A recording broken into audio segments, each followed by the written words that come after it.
Yo, and welcome back to the Banter Boys podcast. My name is Sanji. With me is Ross. How you doing, Ross? Welcome. Sanji, I am in this space where I don't know if I've won our Banter Boys League, man. Like, the points just updated, and I went from losing by 0.5 to now winning by 1 point. But, I don't know, man. Can you, tell Fantrax to, hurry up? Andres, you must be able to tell Fantrax to hurry up, man. You're a superstar in the Fantrax world. But you know how I do, man. I always, every single time somebody talks smack about Fantrax, I be jumping in the Twitter world, let them know, yo, relax. Oh, yeah. We probably should have said that, welcome. We've got a guest on the pod, Andre. Oh, snap. All right. Well, welcome to me. You know how we do, man. Everything's good, you know. Surprise! Andres is back. You know how we do. So, Ross, before we get started, do you want to remind listeners how they can engage with us and listen to our podcasts?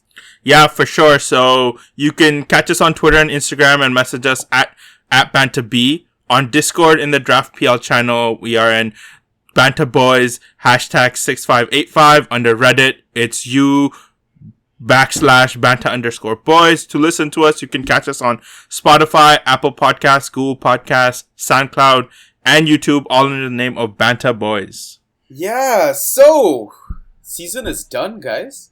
What is up? Kind of sad, man. You sad? I am so fucking because happy. the thing is, when you do fantasy draft, man, you're like, that's a part of you, bro. That's like the majority of your whole week. Yo, to I mean, prep. 14 leagues, To yes. prep. 14 That's leagues, what I'm saying. yes. To prep, you pick up a player, then you drop him an hour later because you don't feel like it. Then after that, when the game starts, that player kicks it out of the park, and you're like, damn it, I should have just held him. You know, the emotion. It's interesting that you're talking about that sort of stuff, because I had a conversation with a new addition to our league. Shout out to Soraya.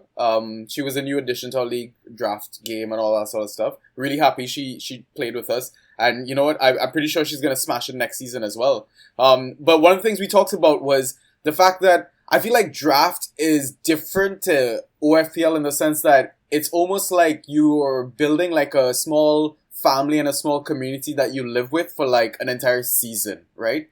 Not only the players that you draft that you hold on to for the entire season, but the people that you banter with, right? The people that you trade with, the connections that you make. I don't know if it's as like sort of like mini ecosystems like OFPL, where OFPL is just like all overall rank, right? Everyone's just trying to get to the top, right? So yeah, man, I got that sort of sadness where I'm like, I'm gonna miss like talking to these people on a regular basis, you know, how you doing, which part of the world you from, etc., you know, the fact that I beat your ass, like. But Andres, how did you manage a dozen leagues this season, bro? Like, what was that craziness? 14. 14! Oh my god, even worse. Well, this is my first time. Well, this is my second season. So this would be my first time doing over 14 leagues. Now, this can backfire and this cannot backfire. If you really want to do that amount of leagues and you're crazy like me, make sure, I know definitely if I do it next year or the year after, make sure that you have the same draft pick for every single league. Because if you have, I'm telling you, I'm telling you, man, if you have that same number, and let's say you're in a row, bro, then you're winning all of them. But if you have one draft pick number 5 and the other one draft pick 12, and you have like 8th place, 7th place, 6th place, 1st place, you know. So out of the 14 leagues that I've been in, I've only won 2. I mean, it's better than how many that I won. It's better than how many Ross won. So, I mean... Right. I'm 50%. Andreas is what? 28% something? I don't know. 2 out of 14. Let's do the math right now real quick. We're terrible at math and English on the pod. 14%. 14%. But the cool thing is, I'm noticing on the other leagues that there's maybe like two leagues that I wasn't really invested on because of the players that I got. It wasn't even, I just kept losing. Yeah. Streaks. Every single pickup, there was no pickups, literally. Yeah. But the cool thing about it is if you maintain a certain amount of players, like I'll give you an example that I really like. Let's say Kalichi. Nobody expected Kalichi to be lights out at the second half of the season, man. I picked him up, you know, and certain players like that you gotta watch out for. And then there's also a factor too, like certain players, like example, Johnny Evans. Nobody expected Johnny Evans to get injured before a game, you know. James Rodriguez, I was expecting him to kill it the second half. He didn't do anything. Yeah. You know? Yeah. So it all depends on that pattern and certain how those teams are winning. And then that's pretty much how you factor in within what how many leagues you're doing. Mm-hmm. But to your point, I said this to Sanji, and it was my hesitation on going back playing another league because I said one side I'm cheering from Patrick Bamford, the other side I'm playing against Patrick Bamford. So if he scores 2 goals, it depends on which league I'm holding closer to, right? So that whole like tear of like, oh man, I don't want you to do well, but I also want you to do well. The funny thing is though, on all those leagues, although I was in a different in draft pick numbers, I always picked the same striker. Dominic Calvert-Lewin. I didn't care if I was I that was the first guy. I tried to make sure that I had semi-similar players in there. What round, like on average, did you get DCL? I would get him probably the either the second or third. That's crazy. I got him in the 6th round in one of my leagues. Oh man, yeah, because nobody expected freaking Everton to do anything, and they didn't do anything. Some people watch points, some people watch football, right? There's a difference. Like, honestly, I don't mean to sound like a cocky asshole saying that, but if you watch football, there's a massive difference. You can kind of tell or predict or just see the way the kid plays. Like, for example, Fabio Carvalho from Fulham. Like, the kid looks really, really good when he plays, and he puts up good ghost points. So that, like, it kind of backs up the eye test with, like, the data that's coming up and the points that's coming up. Right. So yeah, you gotta like. That's what I like about you guys. You've mentioned, if I'm correct, certain players that you look at during the data. Yeah. Like players that nobody would look at. You know, but they grab those specific ghost points. And the cool thing is, on the Streamers League that I won. Yeah. There are players out there, that you wouldn't expect. So for example, if I'm like Zambo, or if you put certain like center defensive mids against like really big teams, you've noticed and you see the pattern on every single game, even if it's a different team against a different team. Yeah. The defensive mids, they grab at least a double digits, but people don't see that. People are looking for that an attacking mid or an attacking defender. But if you look, Ross is actually a big fan of CDMs, man. I'm pretty sure even Rohale, Ross's elder brother, these guys love rocking the 4-3-3 CDMs, man. Like all those ghost points from like Thomas Partey, like you mentioned, Andre Frank Zambo and Gisa. Alan had a beast game against Wolves. I remember he got like nearly 10 to 12 points as well. Yeah, Harrison Reed had a really good form where he would grab 8 to 10 points, right? That's what I love about the Fantrax, the draft world, compared to OFPL, is in OFPL you're hunting for clean sheets, goals, or assists. Here I'm hunting for, goals and assists obviously are weighted more, right? Clean sheets are weighted more, but I can still get a solid team if I can still get a solid like points or game week if I don't have that many goals. There's one game week where I had way less goals and assists than my opponent, but I beat them by like 15, 20 points just because my team on average was just getting like, 10-ish points based off like ball recoveries, interceptions, tackles, a few key passes obviously, but not that many goals. And I still was able to kind of like overcome just because I was like, I'm going to trust the stats, and the stats say that this is how the player's going to perform. And I mean, special shout out to players like Brownhill from Burnley. He's a classic example of that. That's another one. Neves, right? Yeah. Even if you take out the set pieces on him. Moutinho as well. Moutinho. Yeah. And Tielemanz. Yeah, Tielemanz as well. Yeah. Bro, that guy was playing the whole freaking season. He's been getting double digits, man. Yeah. Playing like a mid-2, mid-1. Yeah. So. And not that many goals and assists. He was just getting. He was a key part of that midfield doing both defensive and offensive work. So the key passes and the occasional goal and assist were there, but also like tackles, interceptions. I don't know. I get aerial duels and stuff like that. So it was good. It's good. Right. That's why I love the Fantrax world. All right, let's move along. So our next section is a data dump. Something that we kind of started recently over the last few pods. So looking at key passes. So the highest number in this game week was 7 by KDB, obviously, and Nathan Redmond. The second highest number was 4, and this was, I want to say, a 7 or 8 way tie between Chilwell, Rafinha, Fernandinho, Norwood, Robertson, Emile Smith-Rowe, Raheem Sterling, and Tielemanz. Go figure. So now we look at shots and then how many of those were on target. So the highest number of shots attempted this game week was 6. And there was a 3-way tie between McGoldrick, who had 1 on target, Mason Mount, who had 1 of 6 on target, and Mo Salah, who had 2 on target. The second highest number of shots attempted was 5. Pablo Hernandez. He had 2 of those on target. You would have never guessed that. Now we look at accurate crosses into the box. There was a 2-way tie for the top spot. 3 accurate crosses into the box by Aspi and Gallagher, Chelsea legends. And the second highest number was 2. 4-way tie between Matt Ritchie, Enda Stevens, Townsend, and Timo Werner. And Ross, you know, like last time when we picked out that freak stat from ASM, 15 dribbles, I decided to pick out another one. 16 aerials by Dunn, a Burnley defender. I think he got like 18.5 points or something without the clean sheet. Yeah. Wow, that's ridiculous. I can only imagine his percentage ownership.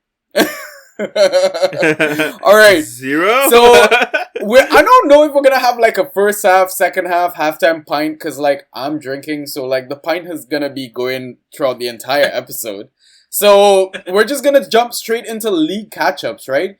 I mean, Ross, with the OG League, I would like to, you know, say a special congratulations to Neeraj. Congrats, Neeraj. Yeah, Andres, that is legitimately what our air horn is. Ross is our air horn. So, I mean, Neeraj, he won, he got both perks, bro. He came first in the league, and he won the playoffs. He absolutely crushed Daniel by like nearly a whopping 50 points. Yep. I was so happy to see this. I mean, he came to us about the waiver questions and how to set the lineup. I mean, we were on a call with him as well earlier today. So, you know what? I'm really happy one of the listeners got through. I think it was his first ever time that he got past the semi-finals as well when he's been to the playoffs. So, the first time to win both league and playoffs, like, it's crazy, man. Kudos. Congratulations, bro. Let's jump across to our Banter Boys League, where things are a little tighter, Ross. What's the latest update? The latest update is, let me pull up Fantrax right now. Fantrax, please hurry up. So the latest update right now is I'm at 114.5.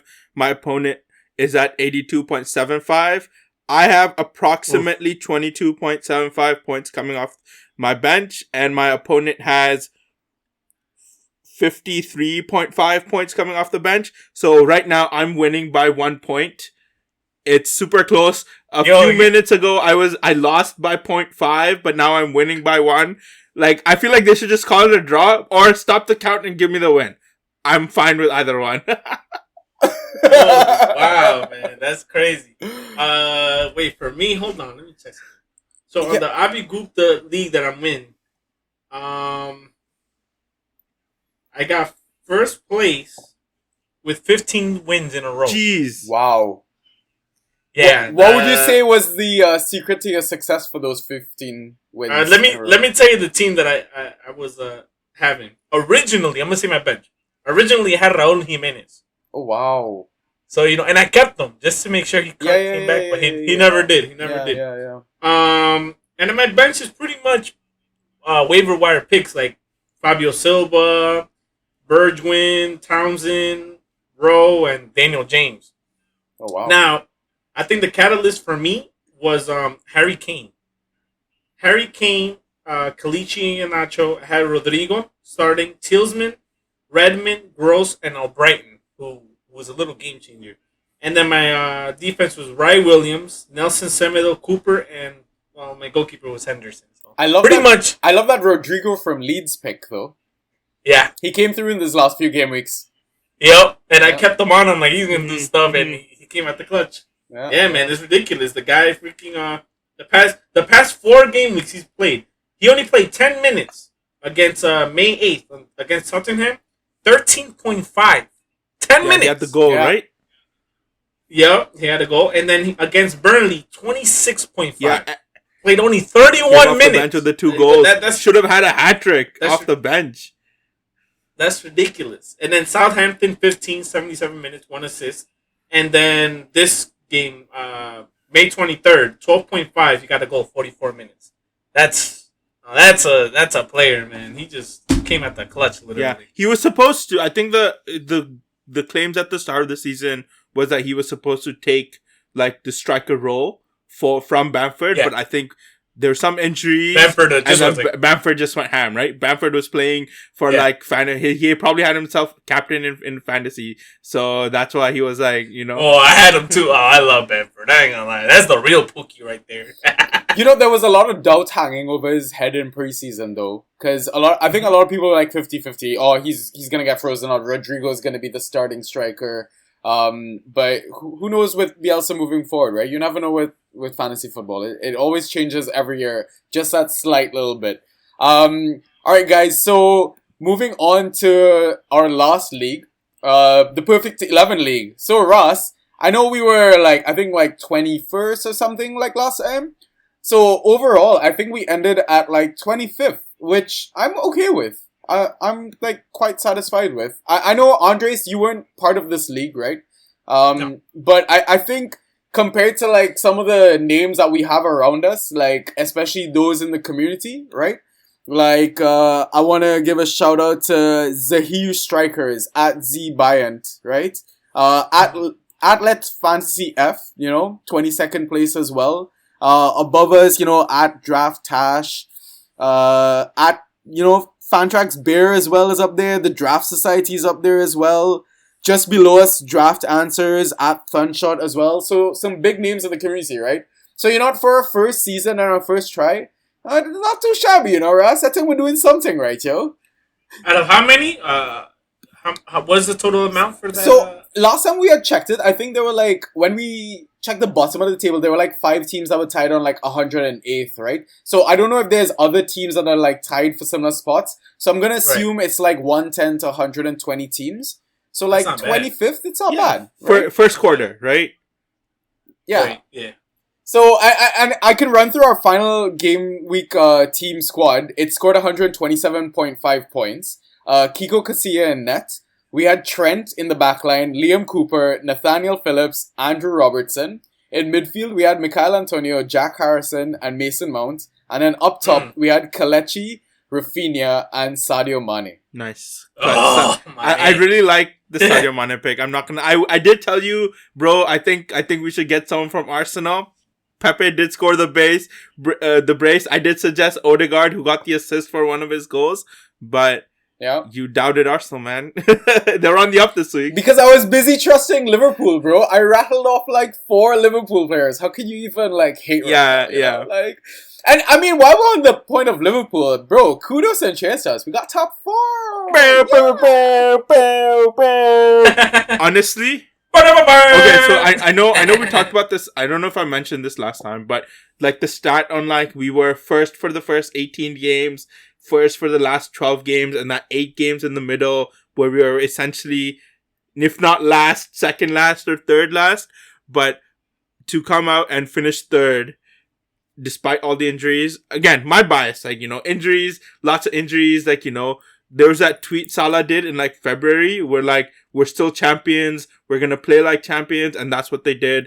26 points in the last 30 games, only with 2 draws with Leeds and Newcastle, which we should have also won, to be honest. We only conceded those goals right at the end. But I'm really, really happy with, getting Champions League at least, man. Despite all the injuries, I am so excited for next season because hopefully we have a full strength back line. We can shore up some of that midfield. I think Nat Phillips is going to take that Joe Gomez I don't spot. think so.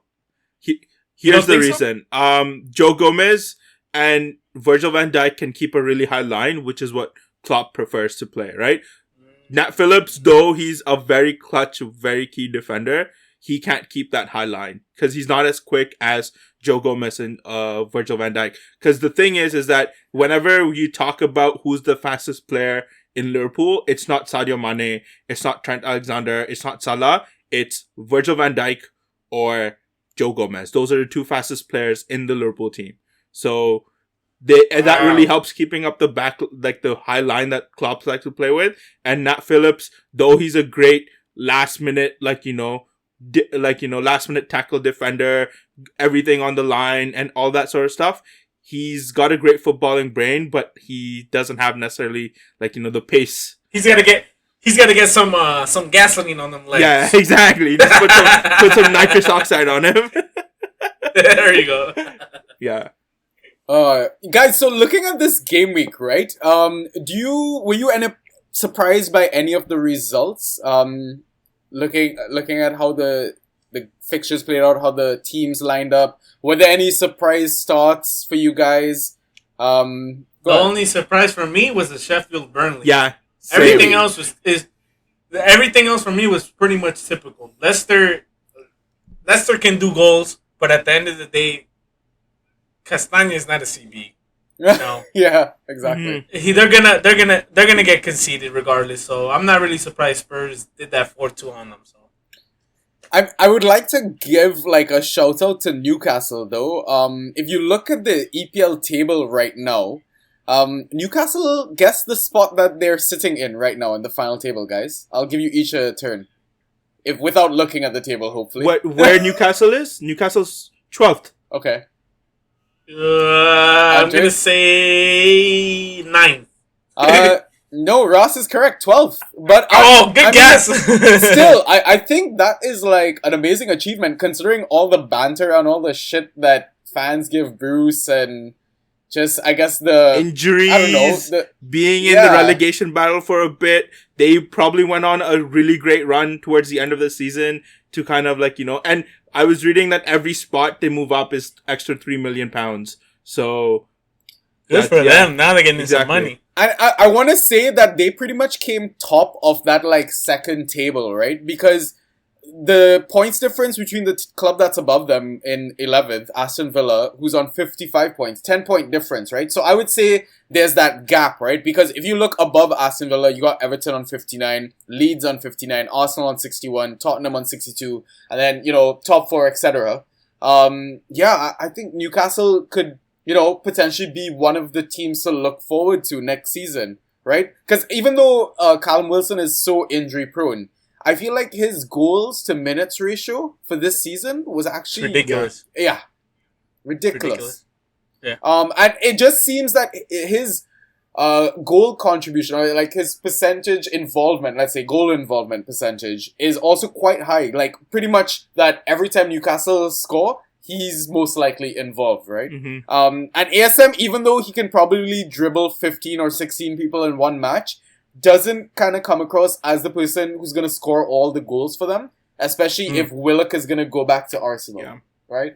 Yeah. So I just kind of wanted to, throw a little hint at some Newcastle. Spice. Just, look at Newcastle. Just maybe look at them next season. I think the definitely. biggest surprising scoreline is the 5-0 to Everton. And on this is why.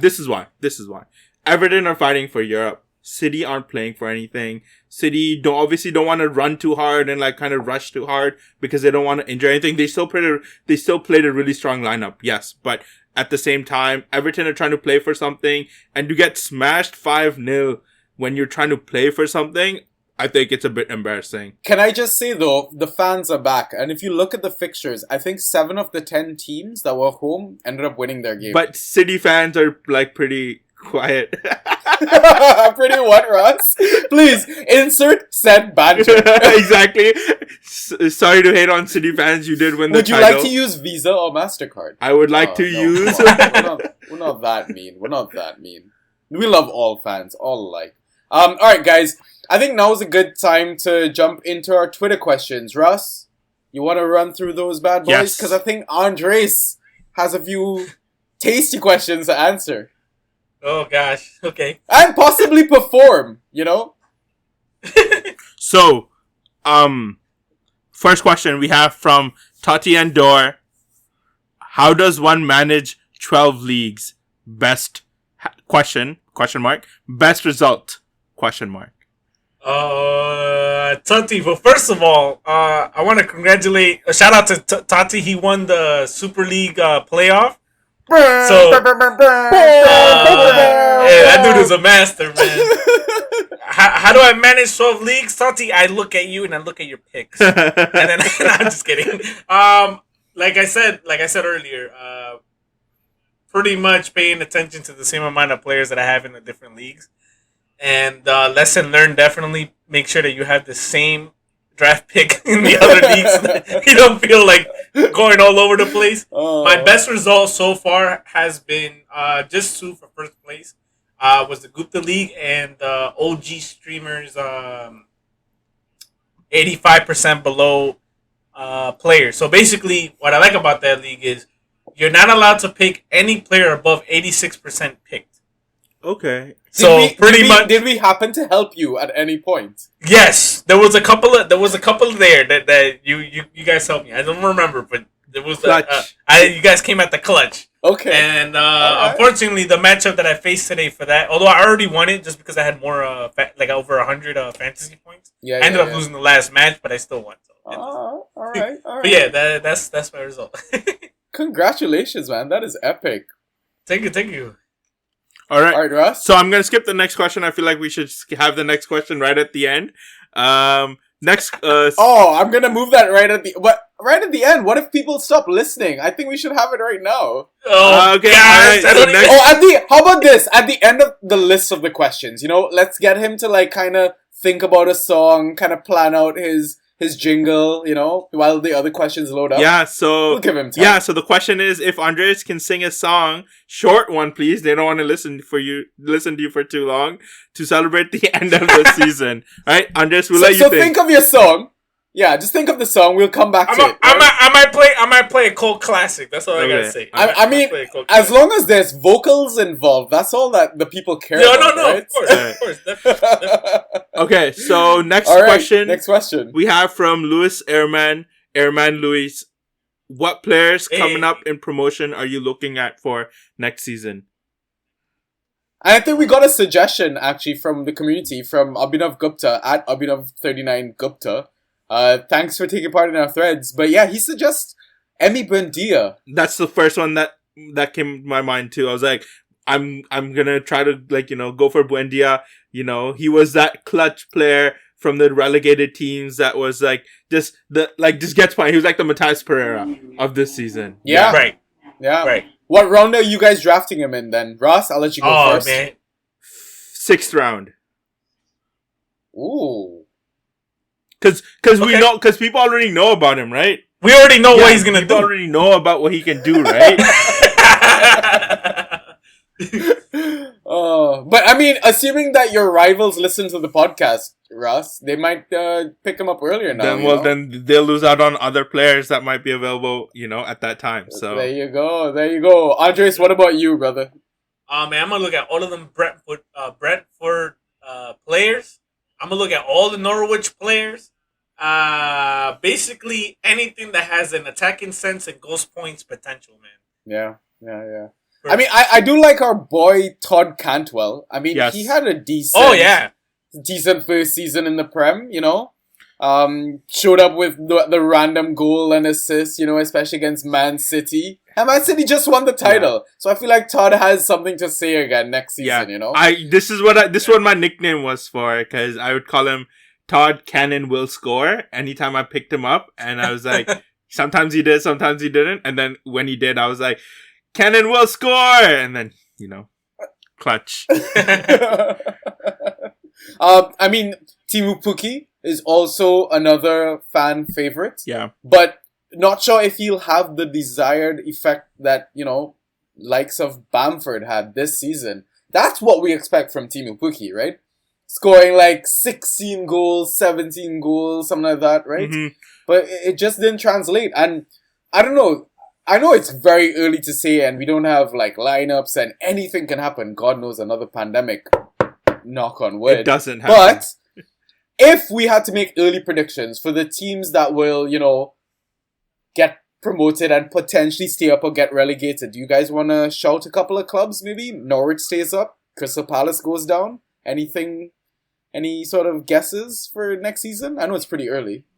Ooh, it is pretty early. Really early. Yeah. I see. What about from the current stock that we have right now? The one that stayed up. Do you see anyone fighting relegation? I see Southampton fighting for relegation.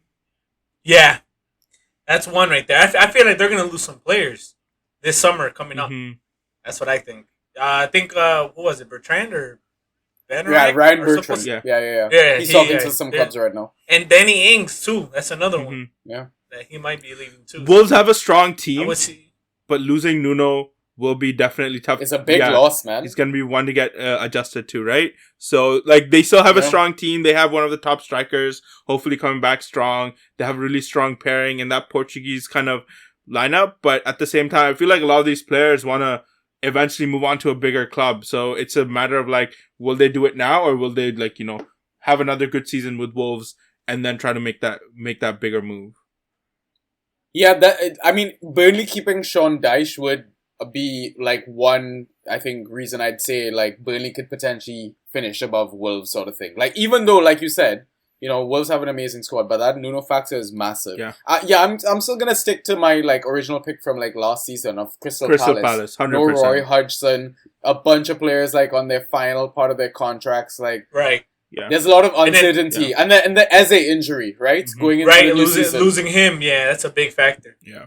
So I mean, that could be a team to target, right? Early in the season, right? If you have like some players that you need to stream, you could probably stream them against Crystal Palace to start. All right, Ross, you want to jump into the next question? Yeah, for sure. So I think Andreas, this one's kind of directed at you. From Alex Smith. At Yes the QB, how does it feel to be the inaugural Streamer League champion, barring an absolute dumpster of a week today? Worried. Whoa. I'm very worried because now I gotta defend my title next year. Already thinking about August, I'm worried. I'm already thinking about it. Oh, that's crazy. All right, so next question we have is from Neeraj. At Neeraj Nachnani. There was a bit of a confusion, but I will correct that when I say the question. So if you get to keep Mane for winning the playoffs, which draft order would you pick? First, last, or mid? Keeping in mind that due to Fab advantage of going last and picking some off waivers, because of waivers, wire claims, orders isn't really a benefit. Just a little correction. So, and just a little kind of context for our listeners that what we used to have before was that the winner of the league gets to decide their position of their draft, right? But I think what I just saw in our draft, in our kind of voting, was that the winner of the league gets the first pick, right? So it's not a matter, it's that question, I guess, is kind of null and void in the sense that like Neeraj would get to retain a player for winning playoffs, and for finishing first in the league, Neeraj gets first pick. So what we can do is discuss or rank our top 3 picks and what he should pick as number 1. Well, I mean, there was one suggestion, I think, towards the end of the season or beginning of this season, where the person who comes last in that league actually gets first pick, right? And then the person who wins the draft pick doesn't get something. Because what we also try to do is try to get the people who are at the end of the league, who don't make playoffs, have some sort of incentive or keep them engaged for next season. Because if we notice that managers are struggling every season within a consistent league, we try to give them incentives to stay on and learn a bit more about the game. So we give them like that added bonus. So like a guy who constantly finishes last, we'll give them first pick, right? So then that way they have a fighting chance of making the playoffs, kind of learning a bit more about the game. That's kind of why we started like the Banter Boys podcast and like even our own draft league, in the sense that we want to bring in newbies to kind of teach them and get them, kind of loving the draft aspect of the game, right? Right. But yeah, to kind of stick to Neeraj's question, sorry for the little rant.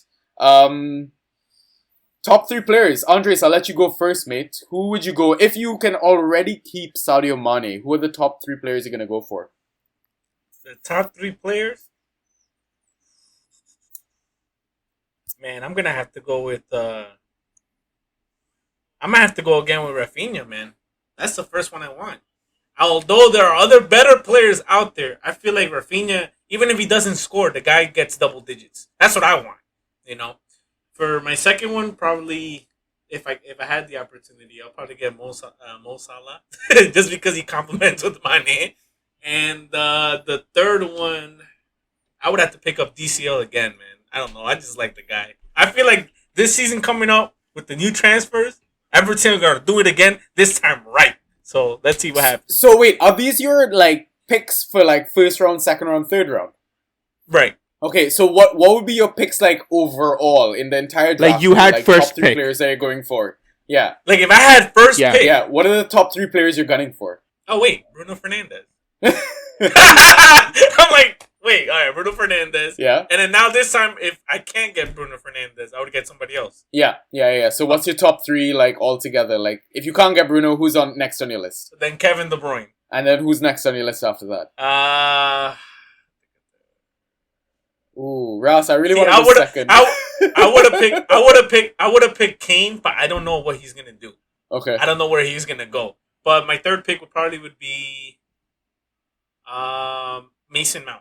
Oh yes, I fucking love that shit. Oh, That's get me perfect. some That's it. Mason Mount. Yes, Mason Mount, baby. You want to go next? Oh, please let me go next for if it. you don't Go for mind. it. Go for it. Honestly, because the first 3 players that come to mind, Mason Mount, Jack Grealish, and T-Bebe, like, those are my top 3 picks in the draft next season. Because I don't think I'm going to get the likes of Salah, the likes of Bruno, the likes of KDB. I don't have that luck. I'm assuming I'm like towards the end like the last part, like on the snake end of the draft, like I'm like last pick or something like that. Yeah, I think those are the sort of players that you could probably get on the latter end of that round. But to the question, if I was number 1 pick, this is how I would rank them. Bruno Fernandes, Jack Grealish, Kevin De Bruyne.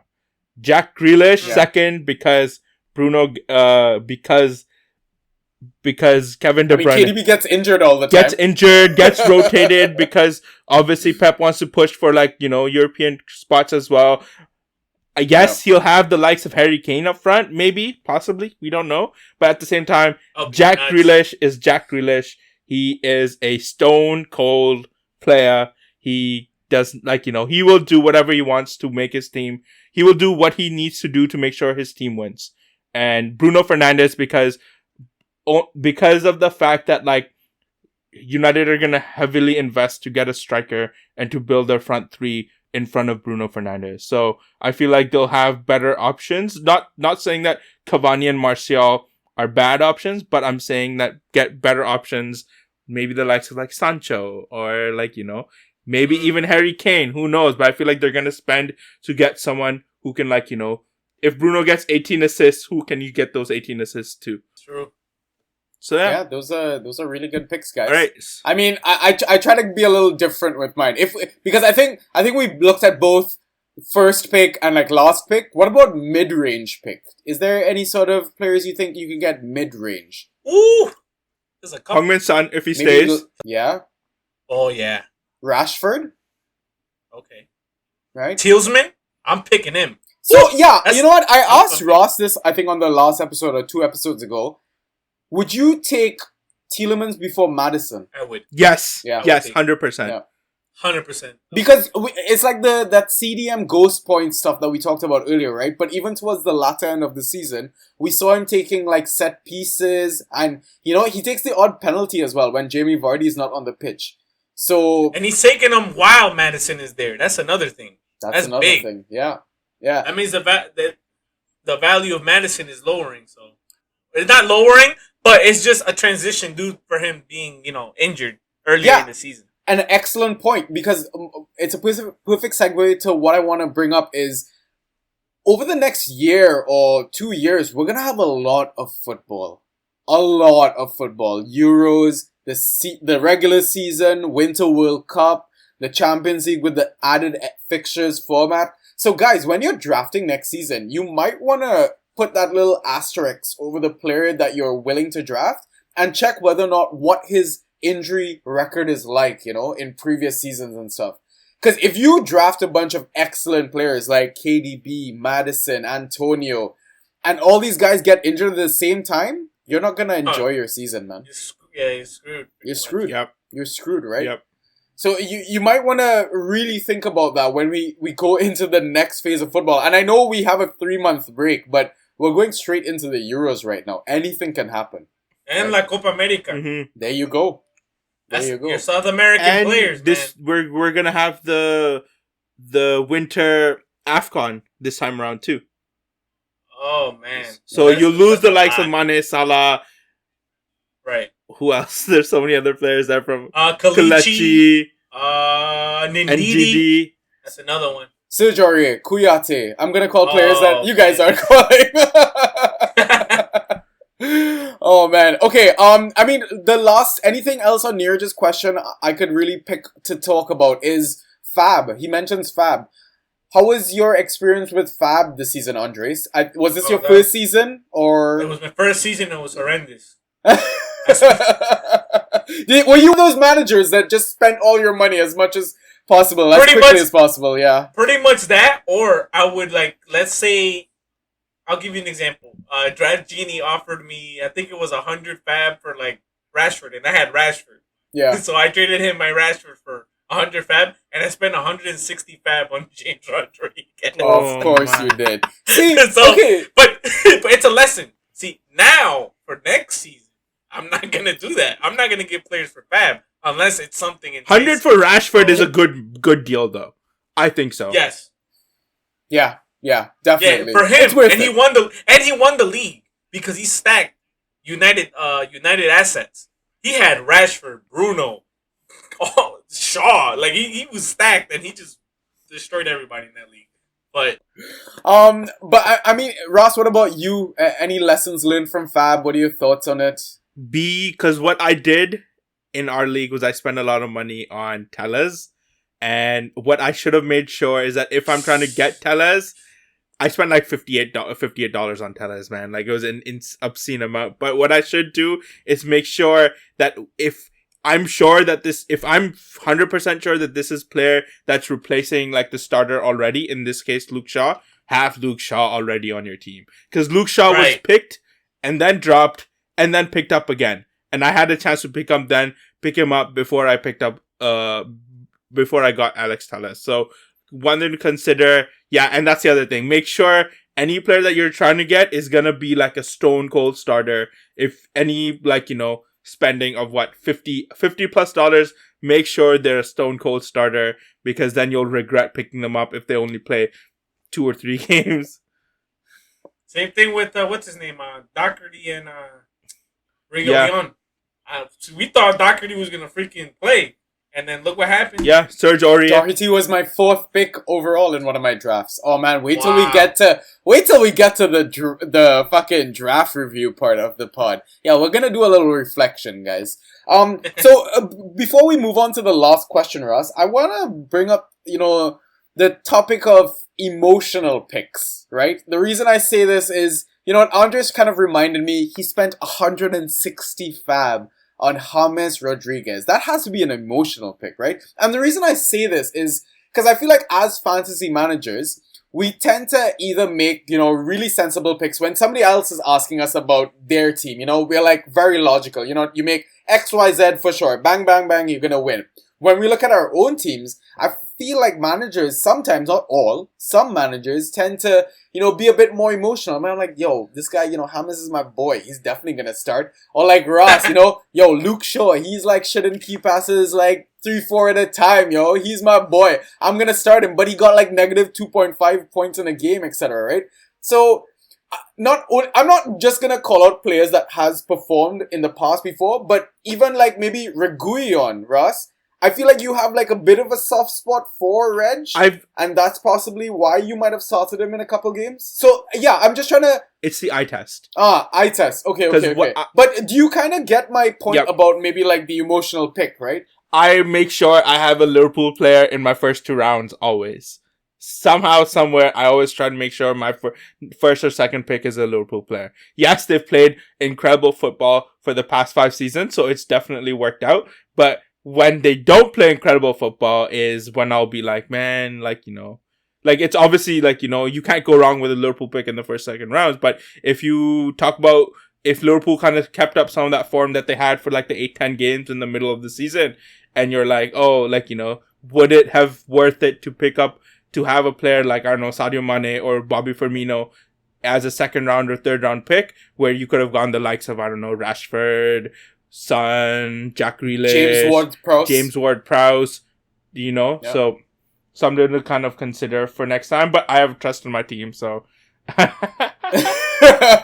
Andres, what about you? Have you come across that issue? Maybe because like the likes of you spending that much amount of money on James, you think there were certain players that you just had like an affiliation with, and that's why you kind of gravitated towards those picks?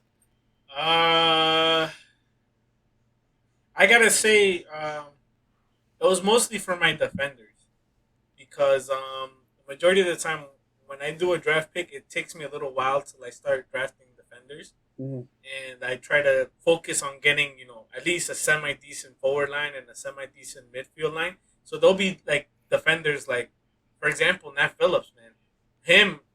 That was, like, for me, it was, like, my first draft pick for a defender. Picked up from the waiver wire, Yeah. And also West Ham defenses, like Dawson and Ogbonna or Diop. When you see them play, you're like, yo, man, they look so good. Their names, you look at their names, you're like, yo, they're going to do great. And I think they post a negative or something like that. So, I mean, sometimes you're forced to play whatever you have, especially Fulham defenders, because I have a love and hate relationship with them. Anderson, Robinson, Tosin, Tete, like, oh, man, yo, they're going to kill it. And they give me negative numbers. I'm like, really? And then when I don't play them, they get freaking positive numbers, double digits. They score, and it's just like, So, yeah, it sucks. But it's nice when it works out.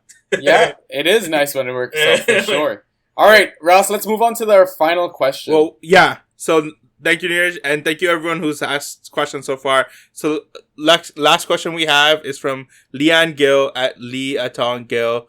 Who do you think will be the next season's top striker? Andres, you want to give it a crack? Next season's top striker. I'm going to say Harry Kane if he goes to Manchester City. Yeah, that's a safe. If he goes to Manchester City, oh my goodness gracious. I mean, if he stays in the Prem, I feel like he's going to get an upgrade. Any club he goes to. Like, he's leaving Spurs. It's an automatic upgrade, right? Right, pretty much. But, yeah, I think between Harry Kane and, I think that's it. I don't see anybody else that will Mr. Ross Siddiqui, do you have any input on the top striker? Erling Haaland, if he comes to the Premier League. Number one pick for me. But if he doesn't, base it off eye test, Timo Werner. Yes! I fucking love that shit. You took my pick, because I'm definitely going to shout Timo Werner. Werner? Oh.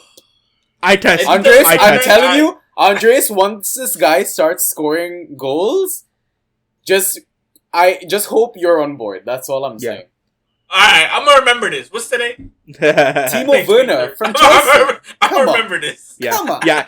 For me, it's all about the eye test. It's about the amount of effort that he puts on the pitch, regardless of if he's scoring or not, right? Like, he's always running. He's always helping out that forward line, that press. Yes, he misses a lot of these blank chances, but the fact that he's getting into positions for these blank chances, once he starts getting some of that confidence back, some of those, like, get some of that touch back, it'll be like, easy 20+ goal season. Okay, listen. We say that Timo Werner had a shit season, right, Andres? How many goals do you think he scored this season? 7? 6. Good guess. How many assists do you think he got? 5. 12. How many penalty wins? Did you look at penalty wins too? Well, I'm looking at the OFPL website. Okay. It could be a bit more on Fantrax, but come on. Like, 18 goals and assist contributions in a quote-unquote very terrible shit season? Yeah. I'm just saying, Andres. Timo Werner, bro. Yeah, you know what? I'm gonna say this. Depending on what players Chelsea ends up buying, because Pulisic, I love him, but he's not starting. Like there's games he plays and he doesn't play. Ziyech has been pretty much injury prone. You know, like I said, depending on who Timo Werner plays next to, then I'll see. But in the meantime, for now, at this current moment, no. Fair enough.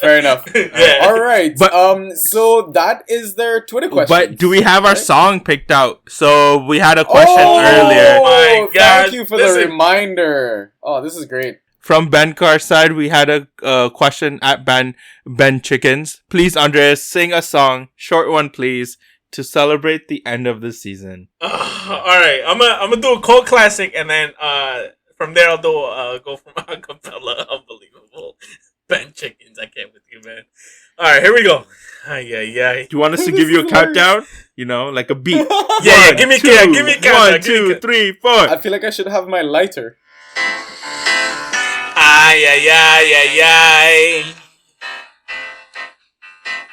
Fantasy with the Banta Boys. That's it. You know what? We might just use that as our intro one day to an episode. Oh You my never know, goodness, right? that'd be hilarious. Oh, Shout out to the That would be like transition music. I think we found our sound effect, Ross. Yeah. All right. Like I said, we're not gonna have a halftime pint or anything like that. We're just gonna keep going through. No player status updates really. I know there were like injury subs here and there across the league. Honestly, the league is done. The season's done. Just relax. Enjoy the banter with the boys, you know? Ross, prediction results from last game week. We had a draw, mate, a 4-4. Whoa, I think it's a sign of things to come, you know? What You should just accept that you drew with the other Banter Boys League, you know? Nah, just man. share the title with Manos. I won. He's a great guy. I won. All right. So what I kind of decided to leave for like the latter end of the pod is just open-ended discussion. Ross, in the notes, I kind of posted our draft results, right? And Andres, I think you can have a look as well. Okay. We're just gonna quickly look at how our original drafts went in our OG league, in our Banter Boys league, and just, you know, maybe reflect and say, okay, this was a really shit pick. Oh wow, this was a fucking steal. Andres, I'm sorry I don't have all of your 14 draft results here. I couldn't fit them into the Google sheet. So we're just gonna stick to the 2 drafts for the sake of time, etc. But yeah, Ross, I'll let you get us started, mate. I'm gonna go through my whole draft. Not drafting Timo Werner first. I could have had the likes of Jack Grealish, Son, Riyad Mahrez, even like, you know, who else? That's mostly it, right? As a number 1 pick, should not have drafted Donny van de Beek as my 5th pick. He played like 3 games the entire season. Giovanni Lo Celso right after that. Oh my god, I can't believe I finished playoffs with these 2 picks, man. Reece James, I traded away for Phil Foden, and then eventually traded away for Diego Jota, so I was pretty happy with that. John Egan, Naby Keita, Nathan Ake, Danny Ceballos, Jordan Ayew, Ruben Vinagre, Ashley Westwood. Okay, Ashley Westwood was a decent pick. Ruben Vinagre was a really bad pick. Ryan Brewster, Mesut Ozil, So the only 2 players, or my top 4 players were essentially my best picks of, not Timo Werner, because Timo Werner I could have had another player instead of Timo Werner, but Andrew Robertson, Jamie Vardy, and Adama Traore. Other than that, I had a really bad draft in hindsight, man. Wait, and you won this? No. What? No. Oh, okay. No, I came 6th in this. Okay. But does that not speak volumes of your ability to recover from a shit draft, though?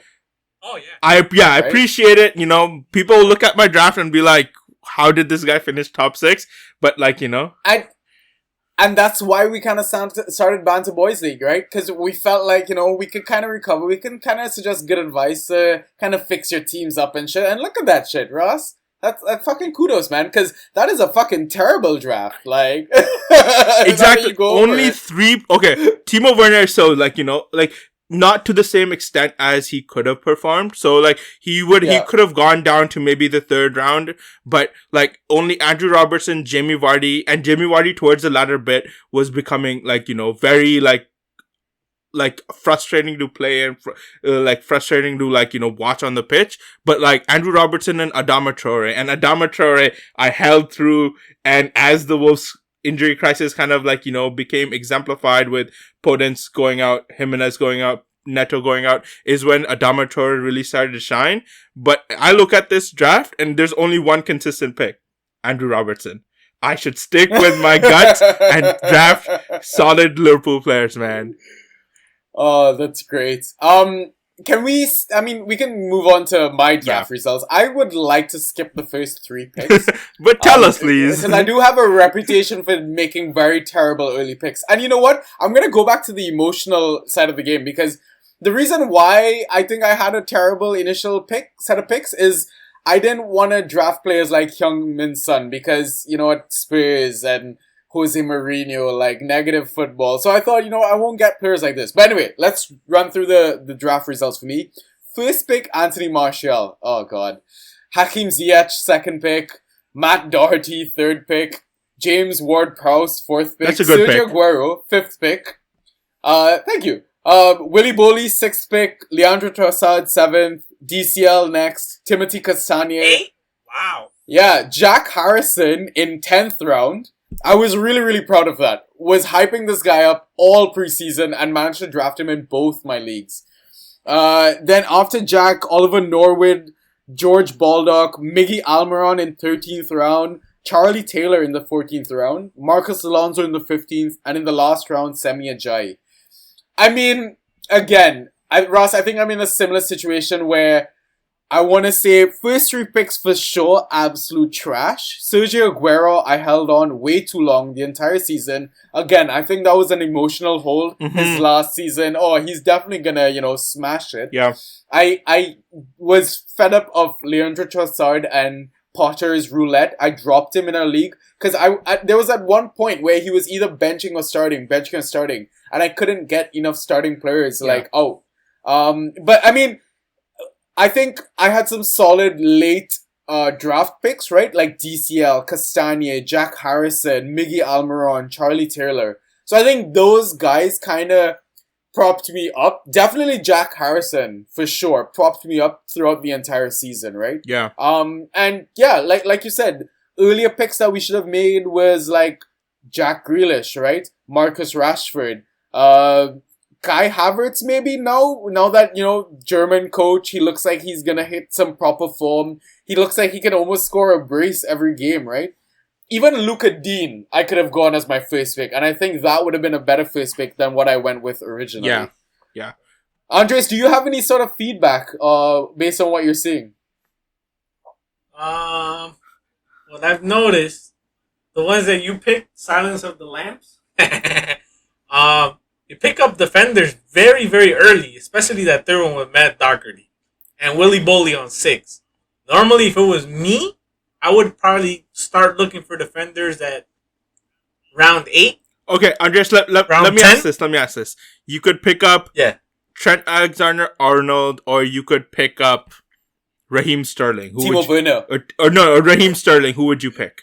Why Raheem Sterling? He's terrible. Okay, fine. Not Raheem Sterling. Wait, say it again. So if you could pick up Trent Alexander-Arnold, or you could pick up Marcus Rashford, who would you pick? I'm picking up Marcus Rashford. Oh, I'm sorry. Listen. I love TAA. I love him.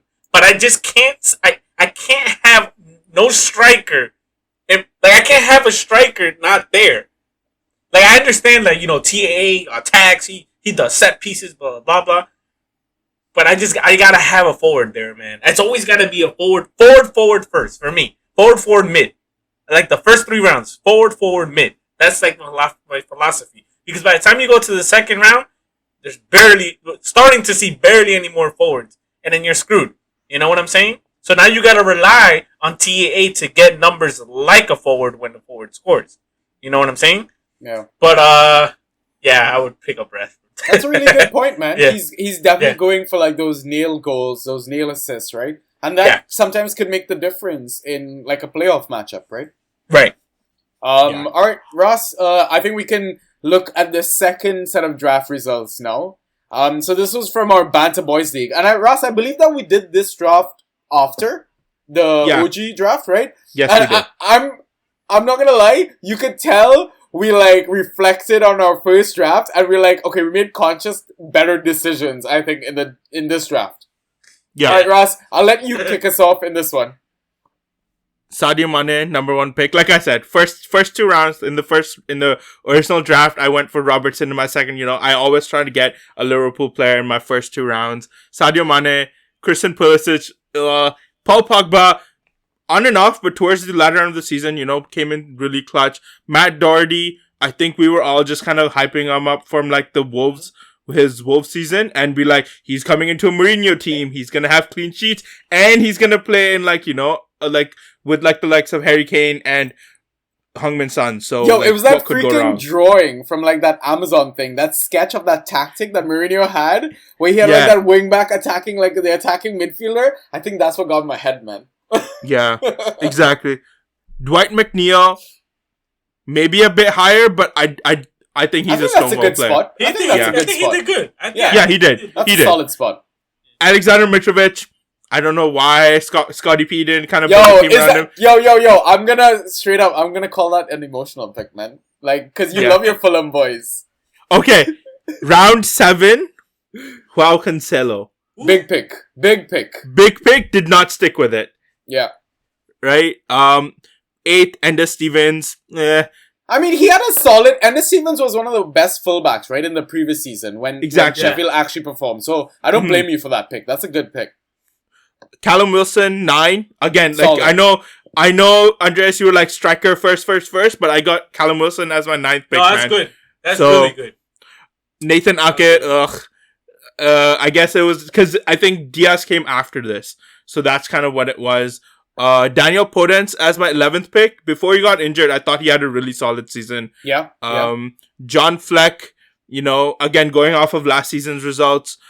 Grady Diangana should have had a better season. Maybe had a few showings of him like, he's going to be a proper player, but nothing too consistent. Ainsley Maitland-Niles, wow, I had 2 back-to-back West Bromwich picks, even though both of us predicted them going down. But Ben White, I think it was just the fact that he didn't play in his original like defensive spot, and he was possibly being transferred to like the likes of Aston Villa or Leeds. Yeah, exactly. So, and my last pick was Aaron Ramsdale, which you know what, I did ended up getting him anyways in one of my leagues to kind of help me win. So shout out to Seth. So comparing like this draft results compared to like your OG one, right? And the time that you had to think and reflect, what do you think you would have done differently in this draft? Done differently in this draft? Yeah. I think one of the regrets is like maybe sticking with players, right? So the likes of Dwight McNeil, who I ended up dropping because I was like, Burnley started off really bad. Joao Cancelo took a while for him to get going, but I didn't stick with him. Like the fact that I got him, even though he's like a top 5 fullback this season, I got him in the 7th round. And if I stuck with him, maybe the results better. But hey, I won this league. So hopefully, I think so. Let me see if they update it. But yeah, I know. Watch you chat shit and then the scores update again and then you end up losing. Yeah. All right. It's okay. We can edit it out. Nope. Maybe. his points went down by 1, but my points also went down by 1. So all right. Do so some let's math look again? at my draft results, Ross.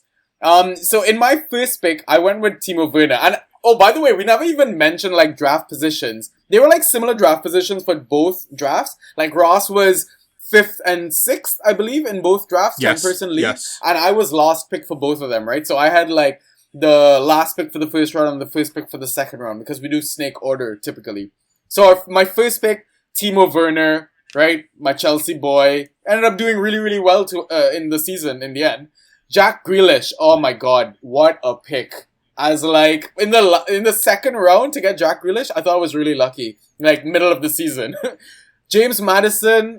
I mean, iffy. Like he was very injured throughout the entire season. Luka Dean, oh, I love that guy. Even though he missed a good chunk of the season, he still ended up smashing it as one of the top performing defenders this season. Matheus Pereira smashed it. Ryan Frazier, not so good up there in the 6th pick. Willie Boley, 7th. Sebastian Haller left, didn't really work out. Eberiche Eze, 9th pick, right? But I feel like you didn't see the best of Eze until the latter end of the season. And then after that, Giovanni Lo Celso, Leandro Trossard, and Chris Wood picking them up in the 11th and 12th. I gotta say that number 13, right? Number 12. Chris Wood, I love that, bro. That's what I love about when you have 3 forwards. Yeah, you always want to have that nice third forward that it's not as consistent but scores. Yeah, Chris Wood on that round. That's golden. Go look at when Chris Wood was drafted in our OG league. Go to the guy who drafted. Go to the guy who drafted 5th and go right till the end. Neeraj. He ended up with Chris Wood in the end, right? Yeah, 16? Chris Wood is the last pick, yeah. That's crazy. He got lucky. That's crazy, and man. what's crazy is that Chris Wood regularly scores 10 goals every season. He's on penalties. He's a starting striker for Burnley. You should definitely be drafting him up in your leagues every season. You need to have him rostered. Even though if Burnley is not gonna do shit, he'll probably win you 8 to 10 aerials a game. Sanjay, just one thing. I am still up by 1 point, as per the new changes. Sorry to interrupt, but go on. Oh man. Okay, so then after Leandro Trossard and Chris Wood in 11 and 12, a bunch of shit picks. Oliver Norwood, Ben Davies, Sami Ajayi. But my last pick, and Ross, my love-hate with goalies. I don't give a fuck about them. I got Emi Martinez as my last pick. That's a good pick. That's a solid really pick, good pick. That's a really good pick. So I would say definitely this draft went a lot better than the first one. I think it was definitely a lot less, like I said, emotional, because I didn't go for Ziyech in this league like I could have, right? I didn't go for Matt Doherty, because Matt Doherty, I love Matt Doherty when he was at Wolves. He was one of the best defenders in the game under Nuno, right? But I don't know. Andres, do you have any comments, anything you can pick about our drafts? A lot better. A lot better. I gotta say though, I think you guys picked the best of your ability at the end of the day. Maybe it was a couple of discrepancies, like Nathaniel Ake. Yeah, for real. Ross, were there any picks in general that you were surprised that you ended up with at this point of the season? If you look at your team now versus your drafted team, right? Are there any picks that, you're like, shit, this definitely saved and recovered my season? From my OG league, let me just kind of pull up Fantrax. Team roster. Oh my god, why is this so difficult? Okay. Stuart Dallas. Bertrand Traore. And that's about it. I did do a lot of chop and changing towards the latter end, but those were some of the mainstays that you got from the waiver wire or trades or free agency, etc., right? And this is your OG league. This is my OG league, yeah. Yeah. I did have Ederson before the last game week, which really helped me a lot. Golden Glove winner. So it's hilarious. I had Ederson in my semifinals, didn't do shit. In the last game week, he got a clean sheet and a penalty save. Right? How hilarious. How hilarious. I would say some of the players that I picked up in our OG league that kind of helped me. Nathaniel Phillips. I was really happy to pick him up towards the end of the season. Antonio Rudiger as well. I don't know how I managed to pick him up. Luka Dean, who I didn't draft originally in my OG league. Picked him up with $38 fab. One of the best purchases I've made. Bukayo Saka, I thought was a nice little tidy one to pick up that no one really saw. Mason Greenwood, when he started hitting his purple patch of goals, etc. Ross, what about in our Banter Boys League? Anyone that you picked up along the way that kind of helped you? Melier, I thought he was like, always got saves. Even like when conceding 6 goals to United, he still ended up with like 6 to 8 points. Ben Chilwell, I got through a trade. Nat Phillips, Luke Shaw. Luke Shaw is probably my top pick that I kind of got. Mikel Antonio definitely helped me out. Yuri Tillemans, Joe Willock, Kelechi, and Bamford. Bro, are you sure you even drafted a team in that league? Bro, like most of my teams, and like it's Sanji. You said this at the start of the season. It's about how you recover after your draft, right? There you go. It's all about the waiver picks. If you get number 1 pick, you have Bruno Fernandes, but all the picks around you are shit. Then like, what's the point of drafting, right? It's an 11 team game at the end of the day. So it's about staying active, seeing who's in form, right? I got onto Kelechi and Yuri Tillemans really quick. I got onto Joe Willock really quick. All these players I got onto really quick. And like Joe Willock scored 7 goals in 7 games. Kelechi is probably the best informed striker in the second half of the season. Yuri Tillemans, I'm really surprised I got. So, Yeah. I mean, I would love to give a special shout out to Ollie Watkins. He was a guy that I picked up, I think, as a free agent or a waiver. This guy was a true champ throughout the entire season. Never missed a game, never missed a minute. I mean, other than his red card when he dove. But very reliable guy, right?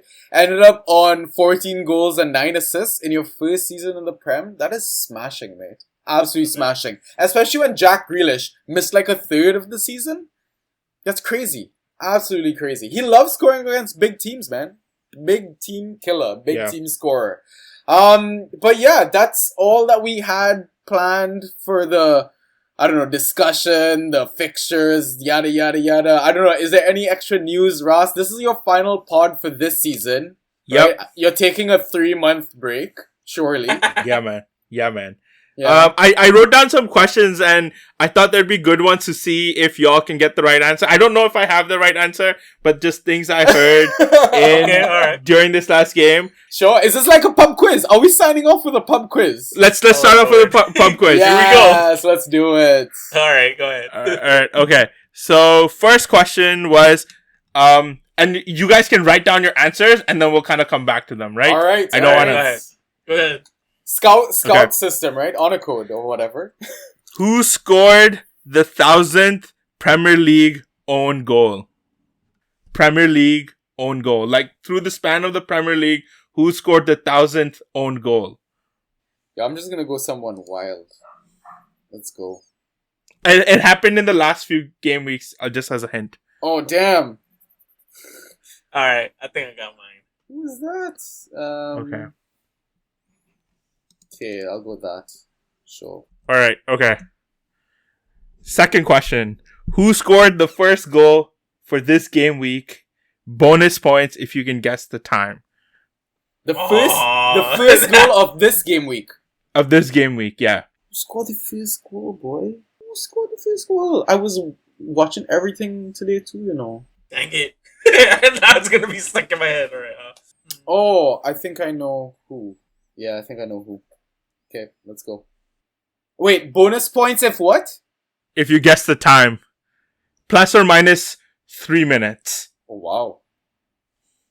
Okay, I'll go this. Yeah, sure. Okay, cool. You gotta do a whole bunch of math now. I got it. I'm ready. Okay. Alright. And this I don't know the answer to, but hopefully we can get back to our listeners and see who that was. But that's hilarious. Who scored the 1000th goal of this campaign? It happened in the last game week. What? I think so. Okay, I think I got it in my head now. Damn. Sure. Cool. Let's go. All right. I think you can correct us now. All right. Okay. So who scored the 1000th own goal? What did you guys have? I put Peter Schmeichel just because I remember it was the last person. I put Diop from West Ham. Oh yeah, that's one. I think it was Regulion. Oh, I forgot about it. Okay. All right, that's a good guess. All right. Okay. Next question. Who scored the first goal for this game week? Andres, you want to go first? Was it Kevin De Bruyne? Sanjay, what do you have? I also have KDB. That's crazy. All right. Yeah, I'm almost sure it was KDB. So for the tiebreaker on this one, what time did he score? I have the 8th minute. 13. Ah, it's 11th minute. Andreas wins. Closer. By 2 minutes. By 2 minutes. I was about to say 11. I'm like, you know what? Let me go 13. Alright, and the last question. Last question. Oh man, I gotta win this. Who scored the 1000th goal of this campaign? Andres, go first, mate. The 1000th goal can't be Harry Kane because he didn't score in this game. So I'm gonna go with Kalichi. Okay, I'm gonna go with Sadio Mane. I don't know the answer to this one. But before, here, one sec. Hear me out. Before this last game week, there were 993 goals that were scored. Yeah. So we gotta see who scored the 7th goal of this game week. So. Are we doing this right now? I think it was David McGoldrick. No way. That would be great. Dang.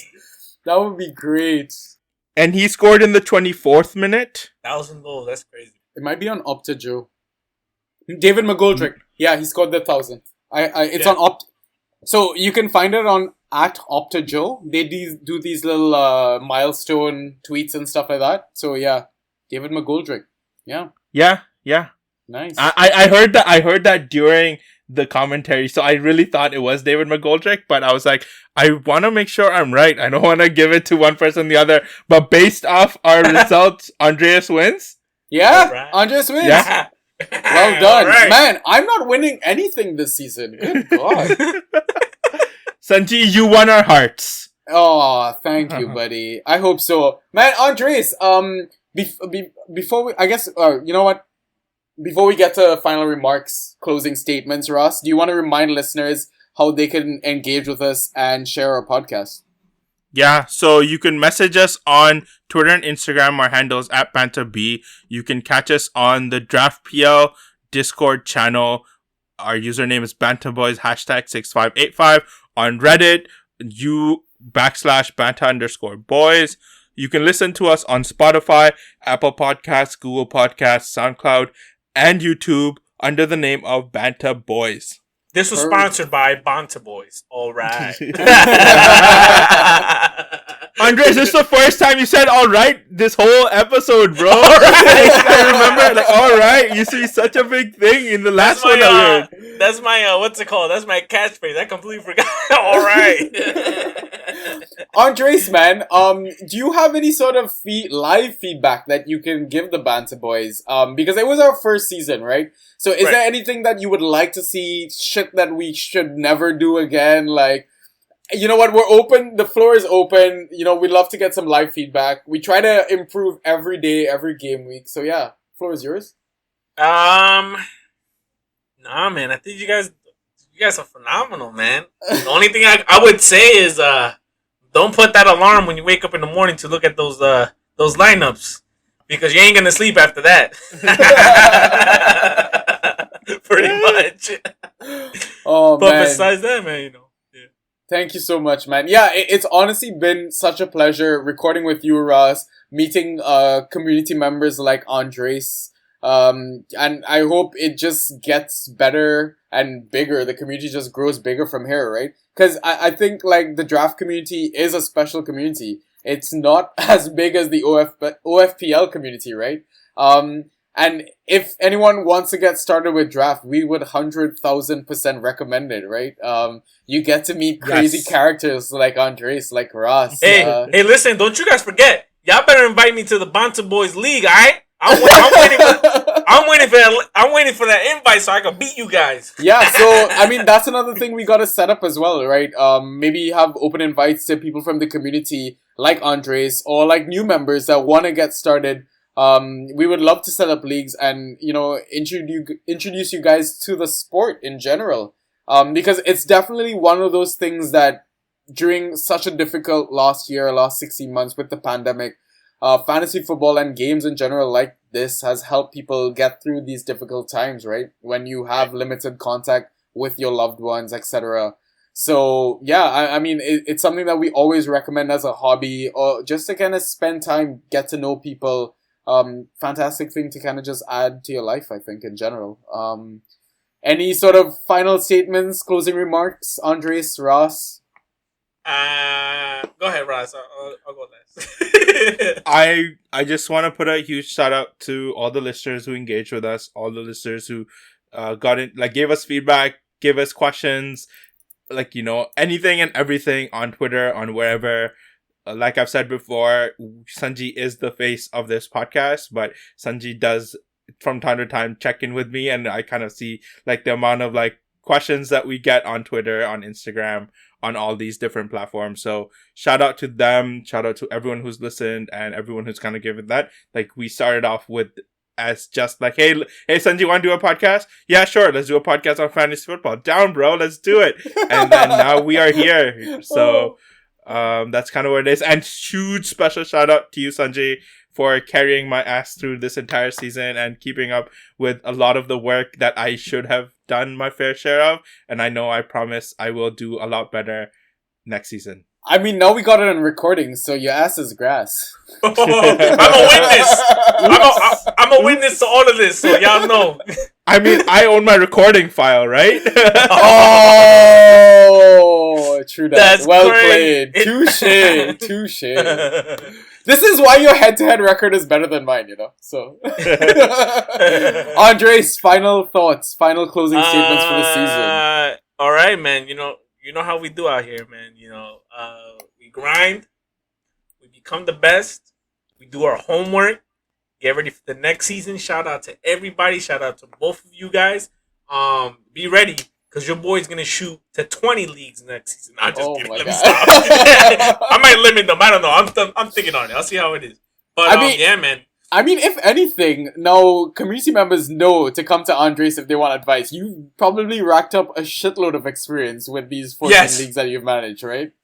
So you know what, yes. Andres, it would be awesome if, maybe we could put together a document, some sort of a journal that notes for new managers that, these are guidelines that, you should kind of go by. No sort of, don't even think about it, just all logic, just, these are your picks, this is what you do. So, I mean, maybe off air, we can kind of catch up and put together something on the off season for the new managers coming in.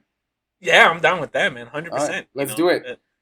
All right, Ross, I think on that note, mate, I'm not going to see you for a few episodes. I don't know what we're going to do. It's still a surprise whether or not we're going to pod during Euros. But on that note, mate, I guess I will see you in the next season. All right. Peace.